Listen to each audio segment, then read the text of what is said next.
প্রথম aspirant Rahul YouTube চ্যানেলে। তো আজকে তোমাদের আমি কিছু কাট আপ রিলেটেড কথা বলবো, যেটা এক্সপেক্টেড কাট আপ, যেটা পিআরবি থেকে এখনো দেখো তোমরা কোনো নোটিশ দেয়নি।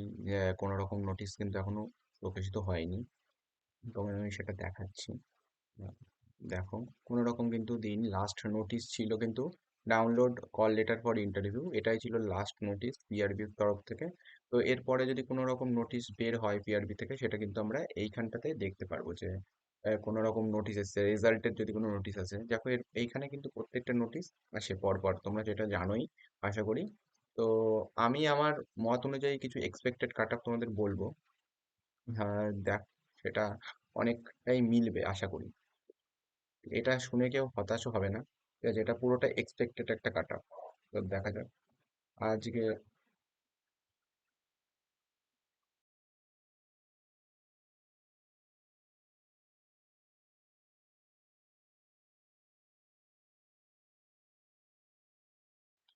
তো দেখো তোমরা যে দেখতে পাচ্ছ তোমরা যে এইটা গিয়েছিল আমাদের কি পিএমটি পিএটি তে, মাঠে ডেকেছিল এই কাট আপ অনুযায়ী। এই কাট আপ অনুযায়ী কিন্তু মাঠে ডেকেছিল। ইউআর মেলদের গিয়েছিল 48.5, 48.5 গিয়েছিল ইউআর মেলদের। ফিমেলদের গিয়েছিল 36, ফিমেলদের গেছিল 36। ইডাব্লিউএস দের গেছিল 28, আর ফিমেলদের গেছিল 12। তারপরে এসসিদের গেছিল 39.25, আর ফিমেলদের গেছিল 26.25।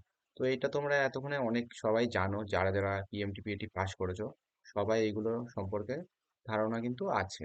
ঠিক আছে, তো এরপরে আমরা কি এক্সপেক্টেড কাট আপ সম্পর্কে কিছু কথা বলবো।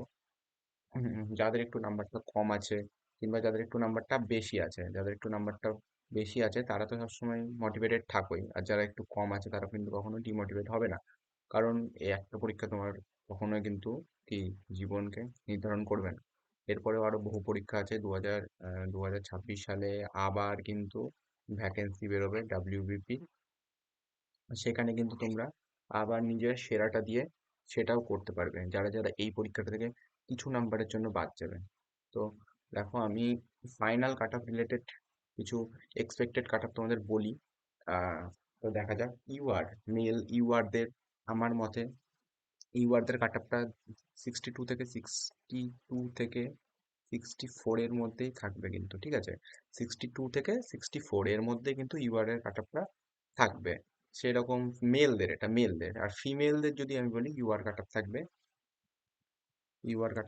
45 থেকে 48। ঠিক আছে, 45 থেকে 48 পর্যন্ত কিন্তু থাকবে।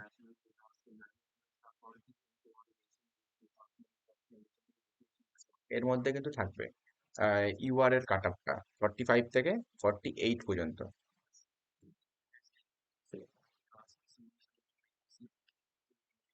আর এসসির কাট আপ যদি আমি বলি, মেলদের এসসির কাট আপটা থাকবে কিন্তু আহ, আমার যেটা মনে হচ্ছে 50, 53 থেকে কিন্তু 54.5 এর মধ্যে কিন্তু থাকবে এসসির কাট আপটা, সেটা আমার মনে হচ্ছে।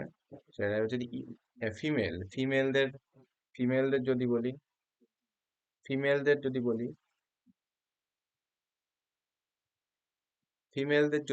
ফিমেলদের কাট আপটা কিন্তু থাকবে 35, 35 থেকে 38 এর মধ্যে। ঠিক আছে, তো এইরকমই কিন্তু এসসি কাট আপটা থাকবে আমার মনে হচ্ছে। এটা OBC A OBC A female OBC A মেলের কাট আপটা থাকবে 58 থেকে 50, 56 থেকে 58 এর মধ্যে কিন্তু থাকবে। এটা কিন্তু পুরোটা একটা মানে কি মানে সবকিছু বুঝে শুনে আগের বছরের অনুযায়ী কিন্তু অনেকগুলো দেখে শুনে সবকিছু করা হয়েছে। ঠিক আছে, আগের বছরের কাট আপ অনুযায়ী কিংবা এই বছরের পিএমটিপিটি কিভাবে কত গুণ ঢাকা হয়েছে জানো তোমরা। পিএমটিপিতে এই বছর 5.5 গুণ কিন্তু ডাকা হয়েছে। যত না ডেকেছে তত এত গুণ ডাকা হয়েছে, যত আছে ভ্যাকেন্সি তার থেকে 5.5 গুণ টাকা হয়েছে। সেই অনুযায়ী কিন্তু কাট আপটা করা হয়েছে। ওবিসি এ তাহলে গেল 56 থেকে 58। ওবিসি এ ফিমেল যদি বলি 34 থেকে 36 এর মধ্যে কিন্তু থাকবে। 34 থেকে 36, ঠিক আছে। তো ওবিসি বি তে যদি যাই, মেল, ওবিসি বি মেল 55 থেকে 57 এর মধ্যে থাকবে ওবিসি বি মেল। 55 থেকে 57, কারণ ওবিসি বিরা অনেকে ওবিসি এ হয়ে গেছে। তো তার ফলে কি ওবিসি এর মানে স্টুডেন্ট সংখ্যা অনেক কম হয়ে গেছে, তাই তাদের কাট আপটাও কিন্তু সাধারণত একটু কম যাবে ওবিসি এর থেকে। OBC B female, OBC B female 35 থেকে 37.5 এর মধ্যে থাকবে, ঠিক আছে। অনেকটা মানে উম, যাচাই করে দেখা গেছে যে এর মধ্যেই থাকবে। ফিমেলদের তো বেশি বাদ যাওয়ার কোনো চান্সই নেই, প্রায় 90%ই পেয়ে যাবে তারা। 80-90% মতো চাকরি পেয়ে যাবে। তো মেলদেরটাই একটুখানি কি দেখার বিষয় আছে। তারা 14,000 সামথিং মতো পাশ করে আছে, যেটা জানা গেছে। মাঠে পিএমটিপিটি তে পাশ করা হয়েছে, এবার তারপরে সবাই ইন্টারভিউ দিয়েছে এবং সেখান থেকে 8,500 কত মতো পাবে চাকরি। তো এসটি, এসটি আছে কিন্তু এসটির কাট আপ যদি আমরা দেখি, এসটির কাট আপ থাকবে মেলদের 44 থেকে 47 এর মধ্যে কিন্তু থাকবে এসটি, 44 থেকে 47। আর ফিমেলদের যদি দেখি, ফিমেলদের থাকবে 36 থেকে 38 এর মধ্যে কিন্তু থাকবে। ফিমেলদের কাট আপটা কিন্তু 36 থেকে 38 এর মধ্যে থাকবে। ইডাব্লিউএস যদি দেখি, ইডাব্লিউএস এর থাকবে 46 থেকে 48 মেল, এবং ফিমেলদের কিন্তু খুবই কম কাট আপ যাবে, 20 থেকে 22 এর মধ্যেই কিন্তু থাকবে ইডাব্লিউএস এর কাট আপ। তো এই ছিল আমার এক্সপেক্টেড কাট আপ। এটা কিন্তু expected expected expected cut up. তো এটা নিয়ে কেউ কিন্তু হতাশ হবে না।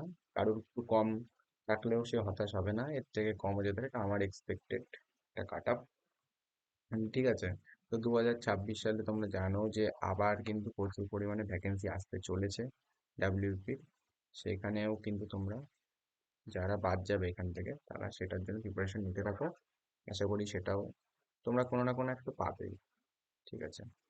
তো এইসব কাট আপ ছাড়াও কিছু শোনা যাচ্ছে যে ডাব্লিউপি পিআরপি, মানে ডাব্লিউপি পিআরবি বোর্ড রিকোয়ারমেন্টে কিছু মানে কেস রিলেটেড কিছু জানা গেছে। সেই সমস্ত বিষয়ে আমি কিছু এখন পর্যন্ত জানতে পাইনি। যদি এরপরে কিছু জানতে পারি তো নিশ্চয়ই সে সম্বন্ধে তোমাদের জানাবো। এবং এর এর পরেও যদি কোনো খবর আমি পেয়ে থাকি কাট আপ রিলেটেড বা কবে আসতে চলেছে রেজাল্ট, সে বিষয়ে আমি তোমাদের এই চ্যানেলেই জানিয়ে দেবো, ঠিক আছে। তো ধন্যবাদ সবাইকে ভিডিওটা দেখার জন্য। থ্যাংক